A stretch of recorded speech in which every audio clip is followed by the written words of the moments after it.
Hey, Jimbo, you ready for this deal? Live action. Live action. Yeah.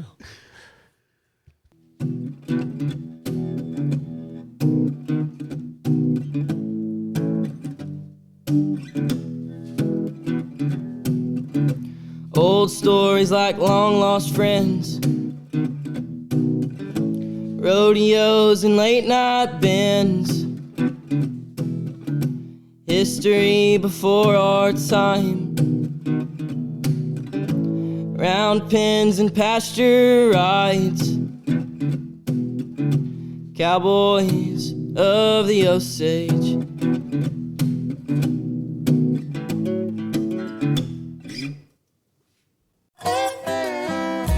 Howdy, friends and neighbors. Time once again for the Cowboys of the Osage podcast with your host, Jimbo Snively and Cody Garnett. Now let's sing a little bit about it. Cowboys of the Osage, riding once again. Always got some time for a friend. And here they are, the Cowboys of the Osage. Howdy, everybody. Welcome to another edition of the Cowboys of the Osage podcast, brought to you by the Ben Johnson Cowboy Museum, the Buck and Flamingo Turquoise Shop, and now Saucy Calf Traditional Native American Food, all located right here in historic downtown Pawhuska, Oklahoma. Hey, it's old Cody over here, and as always, I have my main man with me, looking good in his Hawaiian shirt too today. Old Jimbo Snively, rodeo historian. Good morning, Jimbo. Who are we talking to today? Hey, Cody, boy, it's another great day in Osage, man. And Cody, we got a real cowboy to talk to today. And I'm talking about Chip Whitaker. And he's a 4-time Linderman Award winner. His dad was a great cowboy, a local legend up in Nebraska. His son, Kyle, is a 10-time Linderman Award winner. I mean, they've just kind of dominated this Linderman Award. They kind of got greedy with that thing, didn't they? Yeah, they'll have to retire. They might retire it. You never know. And but anyway, he's coming to us from Nebraska today, and we just really appreciate him taking the time to talk to us. And Chip, welcome to the Cowboys of the Osage podcast. Oh, thank you. It's our pleasure to talk to you. Chip, tell us the start. How did your dad come to Nebraska, and give us a little bit of his background? Well, let's see. He was born and raised here in Nebraska. Actually, I think part of the family came in the 1890s or so, and he grew up in down around Kearney, and they moved up here to Chambers just in 1920s, 28 or 28 or something like that. And he graduated from high school in Chambers. It takes some tough people, Cody, to live in Nebraska, I think. Heck, right there in the Nebraska-Kansas line, Oberlin, Kansas, last known Indian raid was right there in that town. That was a really tough country up there, Jimbo. It's hot in the summer and cold in the winter. It's just it does get hot up there. I ain't gonna lie. It's for men, real men. And dusty. Yeah, hot and dusty up there in summer. Right. You're in a feed yard anyway. I wouldn't be tough enough. Well, I read somewhere that your dad maybe was in a Wild West show at one time. Yeah, he was. That's where he started out. He got a job. I think the guy's name was Risto, maybe, or something that had it was more like in Western Iowa or somewhere that he was going to these Wild West shows. And he worked. They worked for the company, kind of. Yeah, so they probably had to help move them, set them up, and take them down, and plus do a lot of the events and show, I guess. Yeah, I'm sure that they would have had to do that. Yeah, it was wild. They used to have to carry around the bleachers with them and everything, Jimbo. Set up the whole arena, and yeah, I mean, Livestock. It was a lot of work. Oh, it would have been, had to be. I'd like to seen it though. It'd be neat to go back and watch some of those old West shows, wouldn't it? Oh, yeah. I've always been intrigued by those Wild West shows. Yeah. Well, you're kind of a Wild Bill or Buffalo Bill Cody yourself? Well, I went and watched Hank Williams Jr. for the second time this year the other night, and I think I'm going to start going by Co-Cephas now, Jimbo. Well, that fits you pretty good. Well, your dad also was a World War II veteran, and didn't he get wounded in the war? Yes, he was actually he was pretty old to be going to the service. He was like 30, 31 maybe when they drafted him. Right. And Wow. he went to like Northern Africa. They shipped out Christmas Eve, 1942, and he went there and then up to Italy, and he got wounded in Italy, and he got shot in the chest, and he was a machine gunner, and they said his blood pressure was 0/0 when they got him to the medics, Right. and so they did some good work to keep him alive. Yeah, he's lucky to survive that. Yeah. Wow. How did he get interested in rodeo and stuff? I guess just kind of natural after the Wild West show. Yeah. Yeah, that's how I got into he was kind of, I don't know, he was just always kind of that inclined that way. His dad was just a small time rancher. They'd sold their place down in Buffalo County and moved up here, and then the Depression hit, and so it was a tough old go for everybody then. Well, sure. Well, he was kind of a local legend. I've heard stories of him pulling up the rodeo with a couple of big old Hancock horses and maybe a milk cow, and unloading, milking the milk cow, and beating their butt in the rodeo, and then loading up and leaving. Yeah, well, I tell people, I know people are feeding me a bunch of bull if they talk about the milk cow. I did ask him one time. I said, "Did you ever take a milk cow to a rodeo?" Well, one time I couldn't find somebody to do the chores, so I took the milk cow along to milk her. And my oldest sister does remember the milk cow, what a mess it made in the truck. And other than that, I don't. Well, the milk cow's a myth, but.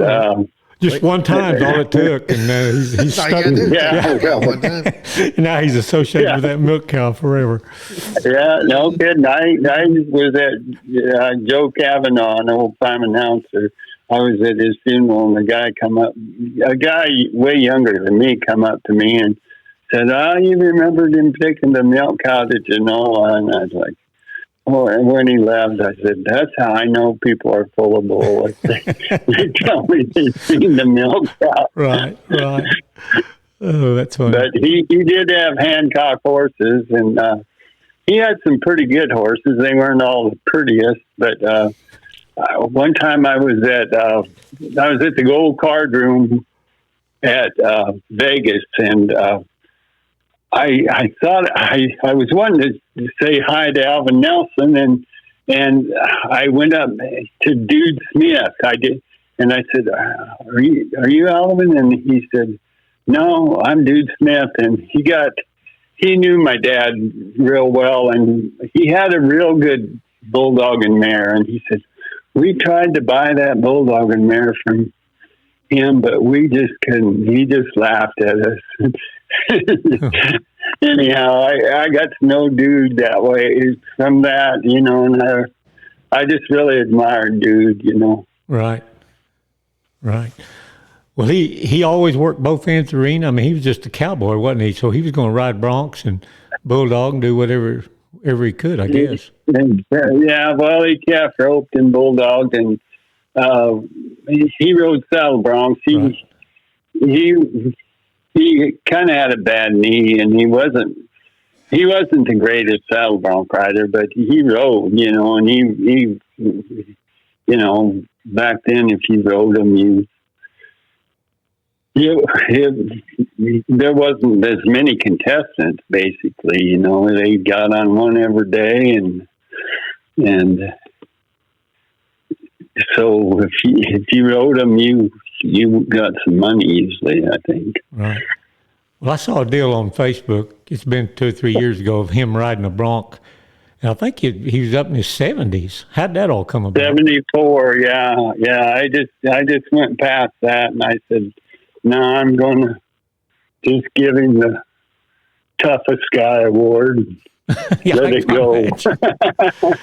Well, he was quite a cowboy. He actually died in the arena, didn't he, Chip? Yeah, he was helping a guy. He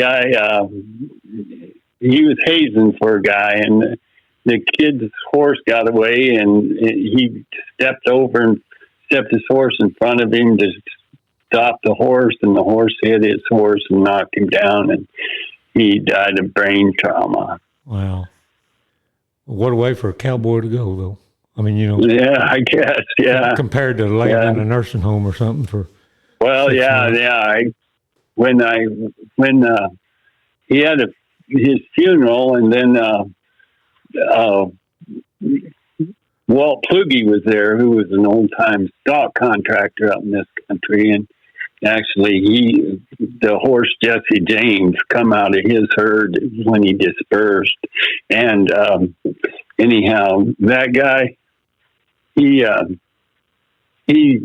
was helping somebody drive cattle a couple weeks later, and he just leaned over in his saddle and died. And I thought that was a real good way to go, Yeah. It couldn't be, Yeah. like you say, it's way better than, he wouldn't have taken a nursing home very good. Right. Almost sounds like an old Chris Ledoux song or something, Bronc's 74 years old, and then tragic thing happens to him later on in life in the arena also. That was a couple years later, but it was funny. I wasn't there, but my next oldest sister went down there to watch him, and he gave her a water jug and said, "Now, if this knocks me out, you run out there and throw this water on me, because I don't want them hauling me off in the ambulance." And so, well, as I remember, he did a good job on that bronc. I mean, Well, when Kyle was a freshman, he had a rodeo, a high school rodeo there, and he rode a bronc, and he didn't ride it very good, and he was feeling bad afterwards, and he said, "I can't beat my dad or my grandpa." Yeah. That's pretty good. Well, I guess it just, no doubt you were going to be a cowboy then, being raised like that. Yeah, that's right. One time you travel with people, and I was traveling with Alan Good and from South Dakota, and we didn't know, we hadn't been around each other very long, and we'd probably traveled together 6 months or something. And one day he said, "How did you get in rodeo anyhow?" And I just started laughing and said, "Nobody's ever asked me that question before." And, yeah, it's pretty obvious, wasn't it? Yeah. That was true. Nobody'd ever asked me how I got in rodeo. You just grew up in it. I bet them little big-headed Hancock horses y'all had around the place, were they a little bronky? No, none of them were, but that was something. My dad, he bought a stud down at Fred Lowry's, and And the first one he bought died from some reason, and he went back down there and got another one. And he wasn't good looking, but he wasn't bronky at all. And they always had that reputation, but ours were never bronky. And I remember going to Fred Lowry's sale, or there's the dispersion they had. I went down there, and I remember going out and looking at I was not very old, and I remember going out there and looking at the horses, and I was just sitting in the back of the pickup, and my dad and a couple other guys were looking at the horses and walking through them. And Joe Webster, he drove the pickup out there, and he visited with me while they were out there. Nothing big, but I just remember talking to Joe while they were there, and that was quite a sale they had. I remember they had 2 studs in there showing them before the sale or something. They were displaying these studs, and the auctioneer said, "Oh, don't let them get together." And Joe said, "Oh, they run together all the time." So it was different. Yeah, it was one of the things I remember. Sure. Wow. Well, you get started out roping calves first, I guess, as a kid, or surely didn't just jump right into bulldog? No, I didn't bulldog for quite a while, until I was kind of young when I was 13 when I started high school. And so I started bulldogging sometime before the high school rodeo started. So you did the high school rodeo thing? Yeah, we just went to not like they do now, but we just went to the state finals. Yeah. No, I didn't. I wasn't a big success. Like all my sisters had won buckles before I ever won a buckle, and that was tough to take. Yeah. It used to be. Buckles were given out few and far between. It seemed like when I was younger, and now, yeah, it's the dangest thing you ever see. They give a buckle away for almost everything. For showing up. Yeah, just for my kids are a member of a little junior rodeo association in here, and if you compete in so many of their rodeos at their finals, everybody gets a buckle, Jimbo. Mm-hmm. Yeah. Oh wow, yeah, I know it. Yeah. That's they said Billy Hale. The first buckle he won was the world champion buckle. Yeah. So I heard the same thing about Bill Cornell, I think. Yeah. Oh yeah. Yeah. I junior rodeoed for several years before I ever won a buckle. Yeah. So they were a prized possession and few and far between. Up until about the, I don't know, getting close to the 2000s, then they started really pumping them buckles out. Right. Yeah. Maybe the 90s. Heck, I don't know. When did you start riding broncs, Chip? Well, I started when I was a freshman in high school. My dad had got he had a friend up there by the dam in South Dakota, the Ohio Dam, and he sent a horse down that he thought would buck, and so I had this gelding, and we just snubbed him up in the corral and got on him, and that was my practice. And then I rode a cow a few times with my saddle, and that was pretty much it. And then I went to a couple high school rodeos and got on broncs. And probably some pretty tough broncs up in that country too, isn't there? Well, I don't know. They're just, I suppose maybe a little more so, but they're nothing like they are now. Right. Geez, like they say, the horses aren't like they used to be. Now they really buck, Right. And they're breeding those horses. It's just really gotten. Right. They've gotten. I watched it when I was at the NFR one year. They had the 50th anniversary. They had the 10th round or 9th round at the first finals, and I sat down thinking, well, I'm going to watch these bucking horses buck, and I thought, geez, they'd give a rewrite on a lot of these horses now. Yeah. and they just, there were some that really bucked, but they're nowhere near the quality they are now. Right. Right. When did you join the RCA? Oh, when I was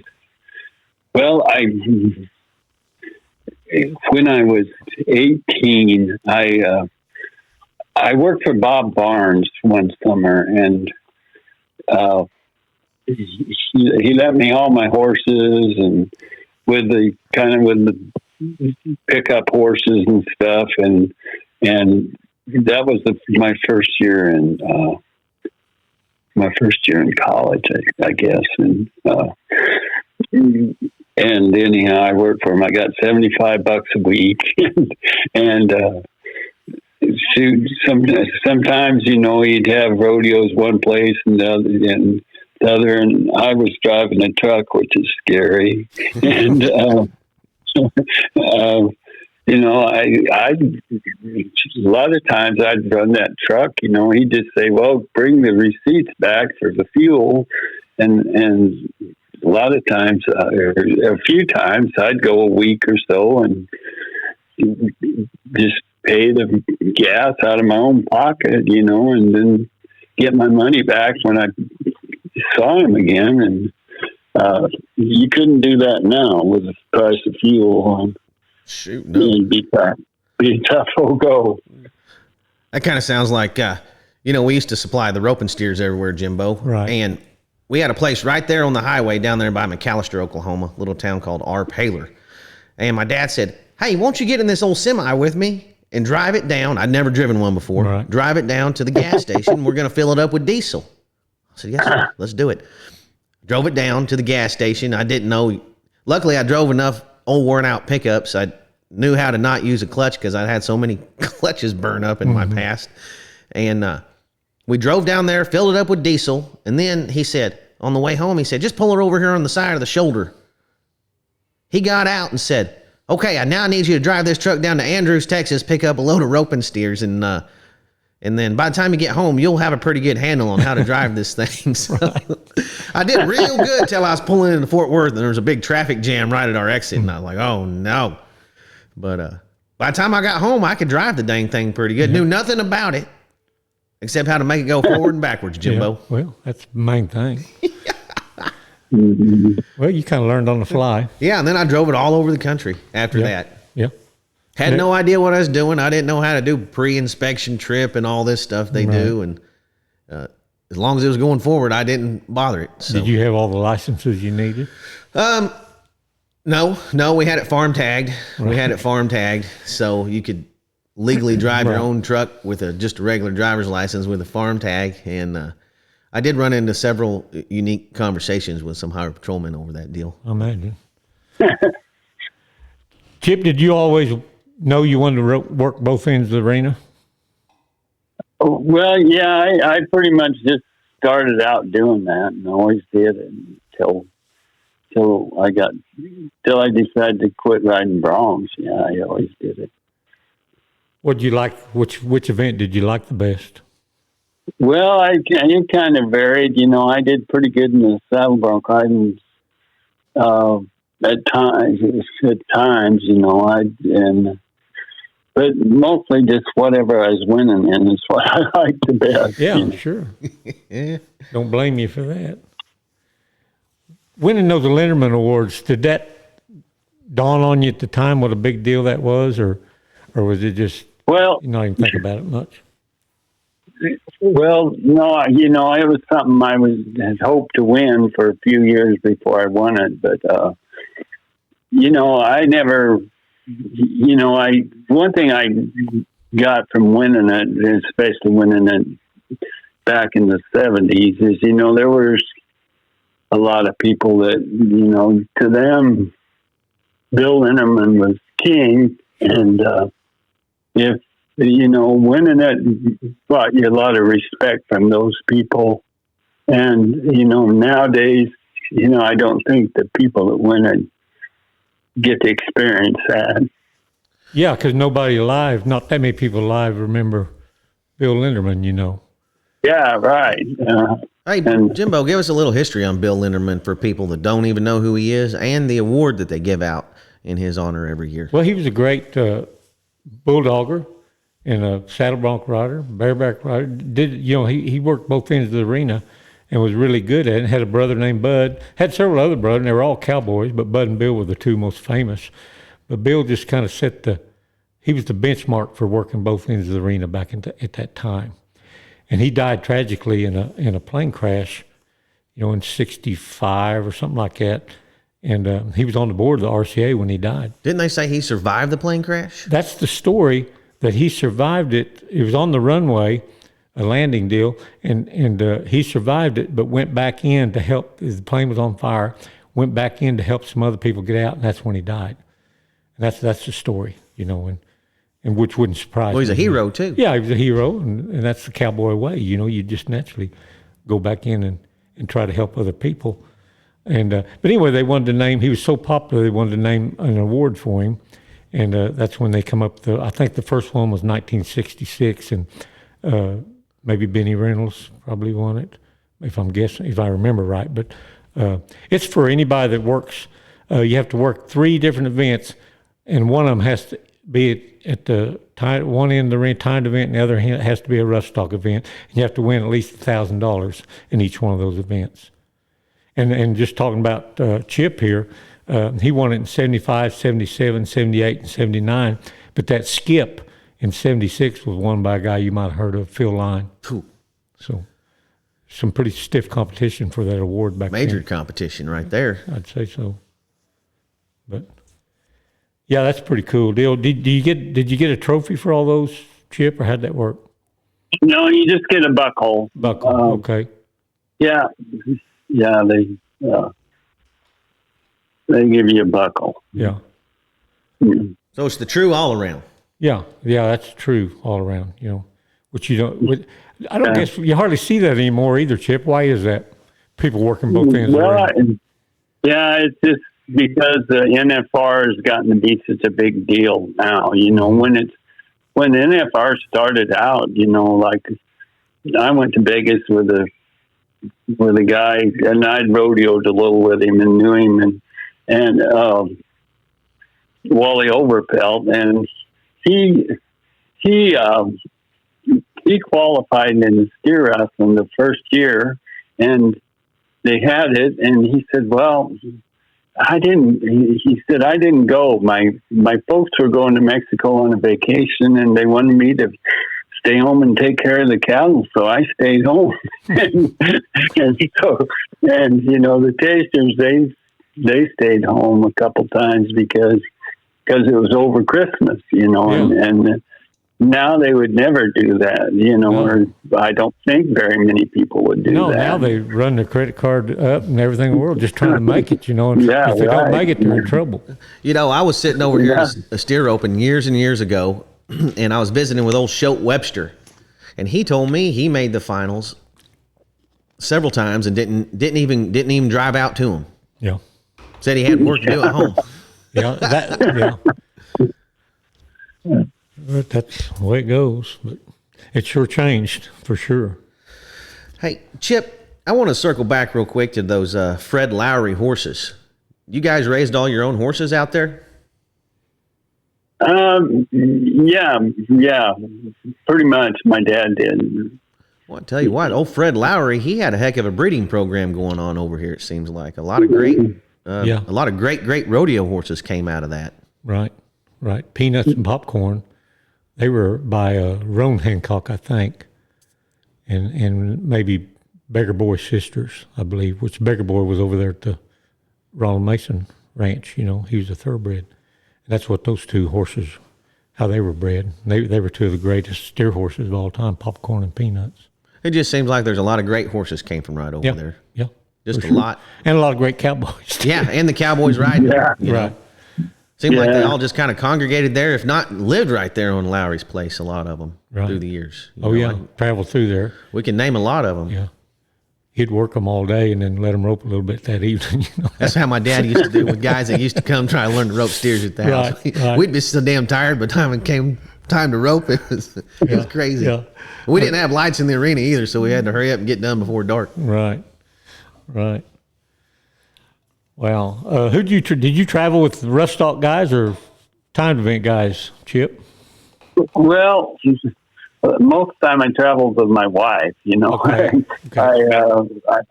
And then later, when I got my kids and stuff, then I probably traveled with other people more. But my wife and kids went with me most of the time. Well, you were making your living pretty much from rodeoing, weren't you? Yeah, I got into the cattle deal, probably in the late 70s or so. Right. Which I probably had to support the cattle on my rodeo one. Right. What are some of the challenges of working both ends of the arena like that, Chip? Sometimes they're pretty close together. You know, sometimes you just get off of one, and I remember Sydney, Nebraska once. I think in 10 minutes I'd done all three events. You know, geez, it was. No, I need to take a breath here. Yeah. Which one was harder on your body, the saddle bronc riding or the bulldogging? Well, saddle bronc riding, you know, kind of after you kind of learn it, you know, learning is really a tough. The bulldogging and the saddle bronc riding are both, the learning process is pretty tough, you know. Right. But once you get it handled, you know, they're not as physical of events as the bull riding and bareback riding. Sure. Some of those guys today, they make that saddle bronc riding look so easy. It makes you want to think you could do it. You know, I mean, they just look like they're just sitting up there in a rocking chair or something when they get tapped off right. And I know it's not easy at all, and those horses are tough, but they can sure make it look easy sometimes. Yeah, that's right. Well, I think their saddles are a little different now, Jimbo. They're a little more user friendly than they were back in Chip's day. No doubt about it. Probably. They use a glue. They glue themselves down in the saddle somehow, and the way the D-rings are set up, it's a little bit easier to spur, from what I understand. But the broncs don't look any easier than they used to. I can tell you that right now. There's some bad dudes out there. Absolutely. Did you ever get hurt very bad, Chip, in anything? Oh, well, I dislocated my shoulder, and that in the bronc ride, and the horse fell with me, and my elbow hit, and then that was probably, you know, there's always some bumps and bruises and stuff, you know. And actually, I probably got hurt more than that, but I can't remember. Really. Right.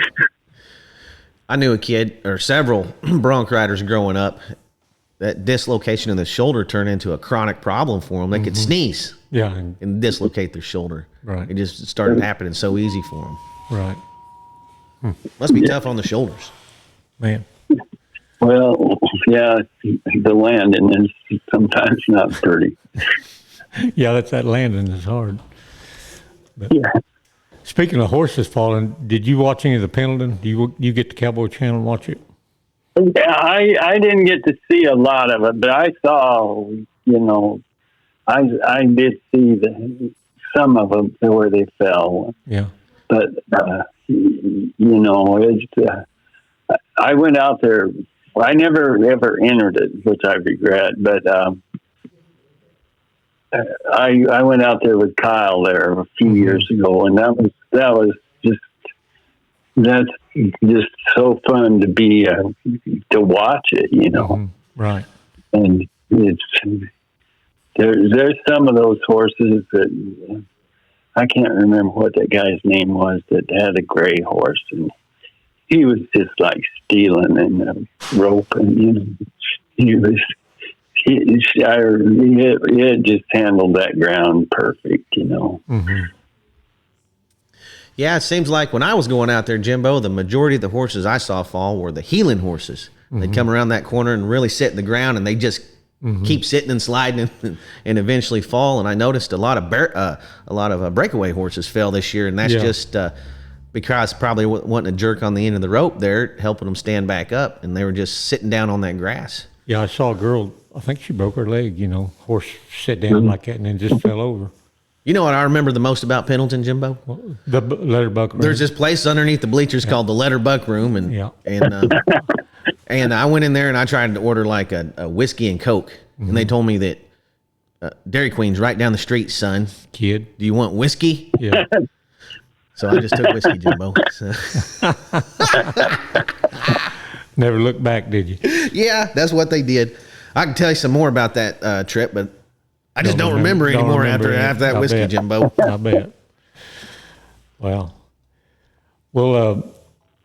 did you ever do any much flying around, Chip, in them airplanes? Well, if you talk to Ike Sankey, you get that story. I threw up in the airplane when it was Wayne Hall's plane that I wasn't doing very good on the trip, and then when they got to Mitchell, South Dakota, they buzzed the arena so people would come get us at the airport, I guess. And that was the last straw for me. Yeah, I wouldn't want none of them cowboy pilots. If you talk to him today, he'd still call me Green Wolf. That's the nickname he gave me. At the Ben Johnson I was helping announce this year, Jimbo, the roping here in town, and I guess I'm just a wealth of information and don't have a filter. And I told the story about I was on an airplane, me, my dad, and Rocky Patterson. We were flying to Casey, Wyoming, one of the last rodeos of the year, and my dad was just on the bubble going to make the finals, and so was Rocky Patterson. And they rented this little old plane. We're flying from Hutchinson, Kansas up there. We stopped somewhere for gas, and Rocky bought him a big old sack of corn nuts. Well, by the time we got to Casey, Wyoming, Rocky Patterson done threw those corn nuts threw them up all over the plane. But that stunk. Well, luckily it only smelled like corn nuts, Jimbo. Well, so that's not a good smell. I don't like the smell of corn nuts. Yeah, I don't know how he didn't get the nickname Corn Nut after that, but he did. He should have. Wow. Well, that was your job. Yeah. Did you ever do any steer tripping, Chip? No, I never did. Well, I think I was at Stuart Allen's once and just breakawayed a couple, but I never did it. It looked like something that if you got to doing it, you might not be able to quit. Boy, isn't that the truth? Stuart Allen still around up there? Yeah, he's looking real good. I saw him yesterday. I didn't get to talk to him. I was at a kid's high school rodeo. Well, if you see him up there, tell him I said hello. He's a good old friend of mine up there, old Stuart Allen. Really? It's been several years since I've seen him, but yeah, real good friend. Yeah, he looked really good. Yeah, he's got a grandson that's bulldog. He's got 3 grandkids, and they're kind of into rodeo. One of them took the freshman year off, but he's got one that's a junior that's doing pretty good. He's one of the Nebraska steer ropers. When I think of a Nebraska steer roper, I think Stuart Allen's one of them for sure. Yeah, right. When I think of Nebraska steer ropers, I think of Haythorns and Glenn Nutter. Yes. That was more in my time when I was a kid, But of course, a little later, Terry McGinley was another good one. Eddie Becker was a real good one back in the day. Sure was. They've had a few. Yeah. Oh, yeah. They've had a few guys that can rope up there. There's another guy that ropes pretty good. Holy moly, I can't remember his name. He's a good friend of mine now. That's the way it goes. Yeah. Well, you're just starting to get old, Cody. Yeah. He drove a big truck and trailer around like an old worn out semi and a 30-foot old steel trailer. And we call it the Ark. He'd be unloading stuff for days out of that thing, Jimbo. That wasn't Will McBride. That Will McBride. I said, Wild Willie. Yeah. He's a book writer and everything. But you know, that guy, he was a pretty good cowboy, really. Yeah. All in all, he rode steers pretty good, and he rode calves good. And he's still tripping steers some. yeah. Yep. Old Will McBride. Yeah. I can't believe I forgot his name. What'd you rodeo in, Chip? Vehicle and trailer? Well, I had a pickup and camper, like a overhead camper for several years, and an inline trailer, which is probably a good thing I didn't go to Pendleton.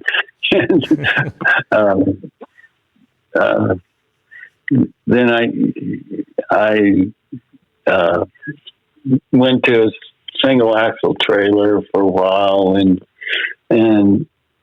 but mostly a pickup. I did have a motor home for about 3 years, and it was one year I spent a week getting kind of the first part of the week at Sykeston, and the kids were little and they were crying because they wanted to see their dog, and my wife was sick of being at the rodeo when it wasn't going on, and so I decided to sell the motor home, and so I went back to the pickup and camper. Not as big a camper. Right. What do you think about these rigs these guys are pulling up and down the road nowadays? Yeah, they're pretty nice, aren't they? They can't even park them all at the rodeo grounds, you know. I know. Then they decide. Then they want a couple acres for their pen for their horses. Right. It takes a lot of acres to do it like they wanted. Right. Did you ever think about hauling a milk cow just one time, just to give people something to talk about? No, I never had a milk cow, so I couldn't haul one. So that's I did. Yeah, there were milk cows when I was growing up, and you either got to milk them or you got to put calves on them. So right. Well, you didn't ride a bronco when you were 74, but you lasted like 6 decades or something, didn't you? Didn't you rodeo in like 6 different decades? Yeah, I think that's right. In 2011, I started in the 60s, and I went to change. Well, yeah, I got my card in the 60s, and because when I was working for Barnes, Sparky Dent was the secretary, and she knew when I'd hit 1,000 on my permit, and I didn't. It wasn't like you can keep going till next year. It was like you buy your card or you don't enter. Mm-hmm. And so I got my card in 68, I think. Right. You placed on that calf in 2011, didn't you? Is what I read. Yeah, I think I did. I think I did win money then.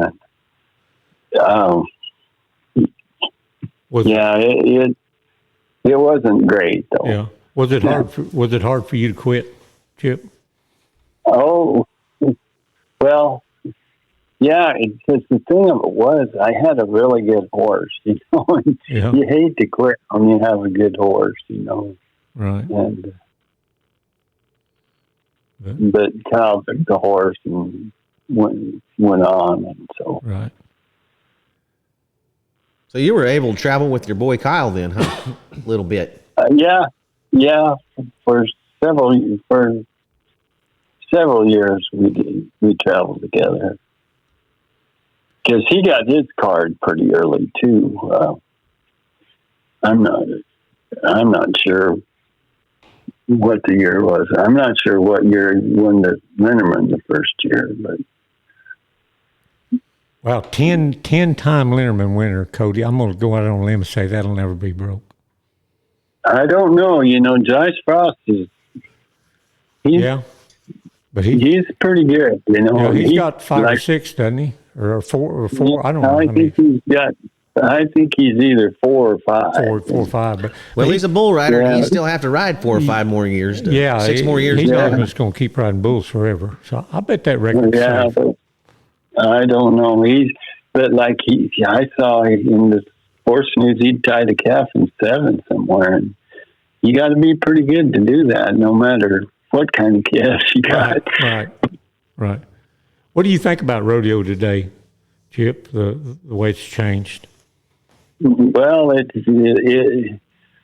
first glance, it looks like it's quite a deal, but I don't know. Like a friend of mine, Jim Whiting, he always says, we rodeoed when it was the best. Right. But the money wasn't like that, when I started out, 10,000 would make the NFR, and now they win that at one rodeo. Right. So. Yeah, the NFR, the money's sure good in the NFR, but some of the other rodeos really I don't think pay as good. I don't think Cheyenne pays as good as it used to, does it, Cody? No, it's the format they have it set up. Right, on I now, know, Jimbo, but because of the format, paying a lot more money. Yeah, they're more money. They're spreading the money out, but I don't know. Well, I don't know. In '83, I won a go around at Cheyenne. It paid $6,900, and you can't hardly win that at Cheyenne. The average at Cheyenne doesn't. If you won the average at Cheyenne, I'm not sure you'd win. Well, there's no such thing as average. If you won the last day, I'm not even sure what it costs, what it pays. But, yeah, and look what you could buy with that $6,900 back then.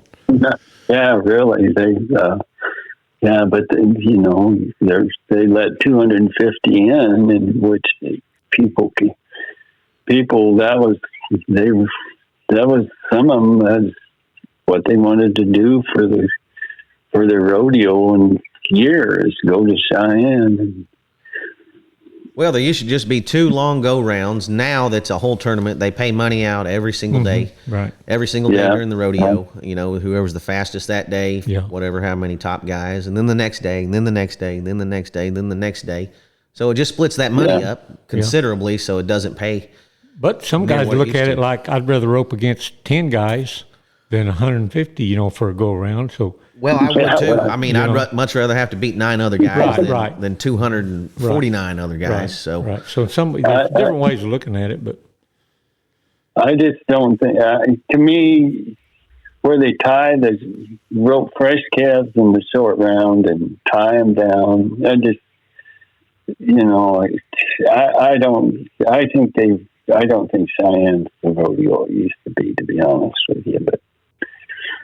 Right. Well, you just never know who would be winning Cheyenne. Just somebody out of the blue could win it. Nowadays, they about got it down to where the top guys have the best chance to win it nowadays. Yeah, but when I was a kid, people go to Cheyenne and wouldn't even go anywhere else, and hell, they might win a go around in a steer rope.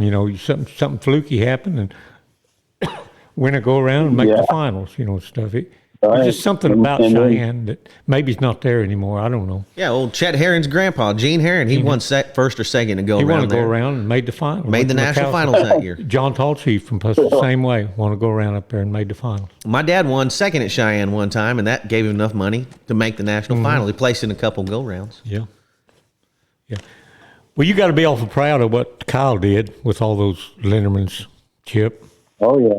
Yeah, right. He's coaching. He's the rodeo coach at Montana State now. Right. So I miss having him around the ranch, but it's a good fit for him. I think he's done a really good job up there. Yeah, sounds like it. I don't think they could pick a better rodeo coach than him. And he knows every end of the arena, knows every in and out of rodeos. Yeah. From a rodeo family. knows everything about it. I mean, Right. couldn't ask for a better coach and teacher. Then I got a daughter that she's around here, and my grandson, he helps me on the ranch more than anybody else, and so we get by. You mentioned your grandson. Is there any Whitakers that coming down the pike that going to challenge for that Linderman Award? Well, no, his mom doesn't think he should ride broncs. So I guess He may not win the Linderman then. yeah, probably not. It'd be neat though if that third generation would win 2 or 3 of them too. I'd like it, Jim. Yeah. I would too. That'd be awesome. Chip, if you were making a Mount Rushmore of Nebraska Cowboys, who would you put on it? Need 4 names. Oh boy, that's tough. I'm not prepared for that one. You know, Glenn Nutter would sure be somebody for sure. Yeah, he was he was a nice guy, wasn't he? Yeah, he sure. And well, you know, I don't know. There's a lot of guys that probably Chip Whitaker too, and Kyle Whitaker probably. I know you're too modest to put them on there, but most people would probably have to put them on their Mount Rushmore.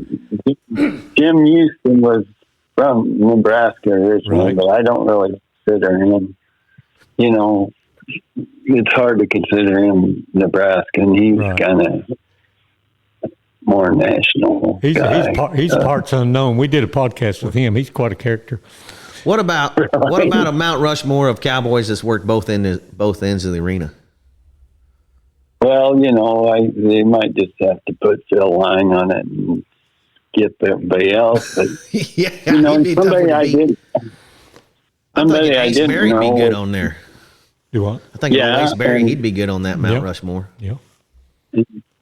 Somebody I never knew, but Kenny McLean would Yeah. be somebody. Made the finals in For Cav sure. roping, was a great bronc rider, world champion bronc rider, but actually made the finals at least once in the Cav roping. Yeah, I know him and Phil were real good friends. And, There's just not a whole big list of guys. So No. for the early guys that work both ends of the I arena. know, yeah. Yeah, once you get into the 70s, it gets to be a pretty short list. For sure. Seems like there was a guy from, I don't know, maybe from up in Canada somewhere, Bernie Smith. He won this Linderman Award a few times. Really? oh, really? I read his name in the sports news growing up. I never knew him or saw him right or anything. Oh, yeah, that's funny how, you know, when I was a kid, I'd read the sports news avidly, and I didn't know the guys at all. I always had my favorite, you know, like my bronc riders, you know, at that time, you either had to kind of be a Marty Wood or Winston Bruce fan. And I met Winston Bruce once. Well, I met Marty too. And anyhow, I always just kind of for Winston Bruce, you know, I don't know why, you know. Yeah. Yeah.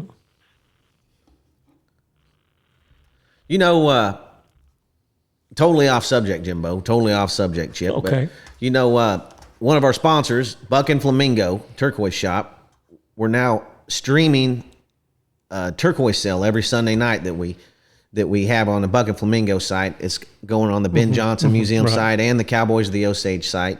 And if everybody's wondering what's going on with that, that is what pays for the podcast. That's what pays for the museum. So if you do buy a piece of jewelry from that sale, you are helping out the podcast and the museum. So I was just trying to let everybody That's know good what's to been know. going on there, Right. because the last few weeks we've just been streaming it live on Right. I've the noticed podcast Facebook too. that. So Right. that's what's going on with that. Right. Sorry about that, Chip. That don't have anything to do with bulldogging or riding broncs Oh, or that's anything. all but right. that does have to do with paying the bills around here. So. Yeah. Yeah, no kidding. You got to do that first. And we own the Buck and Flamingo Turquoise Shop too. I mean, it's our business. So Well, So if you're needing something nice for your wife this Christmas, be sure and call us, Chip. We'll hook you up. Okay. Chip, if you ever get down this way too, I don't know if you do any traveling, but we'd love to have you down here and show you the museum. And there's a lot to see here at Pawhuska. Yeah, I'd like to do that. I don't know when that'll happen, but hopefully I do. How old are you? I just went. I'm 75. Well, there is a bronc riding coming up this spring. We can probably get you on one, Yeah. so we can get you on I a could bronc at break the 75. record, Your yeah. dad Break at your dad's 74. record. Yeah. I'll have to go to No, 76 to do it. I don't have a water jug to throw water on.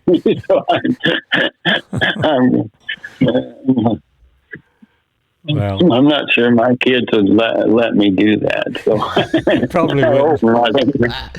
Yeah, they'd be awful worried about you if you started talking about it, probably. My daughter wouldn't even let me haze the steer. And so...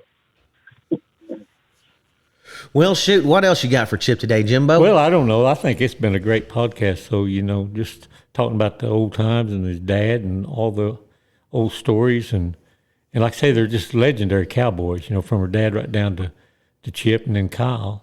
So, And you know something I learned? If you bring a milk cow to the rodeo with you, they'll be talking about it, years after you're gone. You'll never live it down. You only have to bring it once. I know. Too. That's a good thing. That's funny. Well, heck, Chip, we sure appreciate you coming on today. And Okay. I think people's really going to enjoy this one. Chip, I'll holler at you when this comes out. It'll be a week or two. Okay. Thank you. Yes, sir. Well, thank you for coming on. We appreciate it. Yes, we sure do. Okay. Well, everybody, get on down here to Pawhuska. Come see the Ben Johnson Cowboy Museum. While you're here, go buy you a piece of turquoise jewelry over there from the store, and then eat you an Indian taco over at Saucy Calf. So Can't beat it. can't beat it. Nope. It's the best place to come. It is. Absolutely.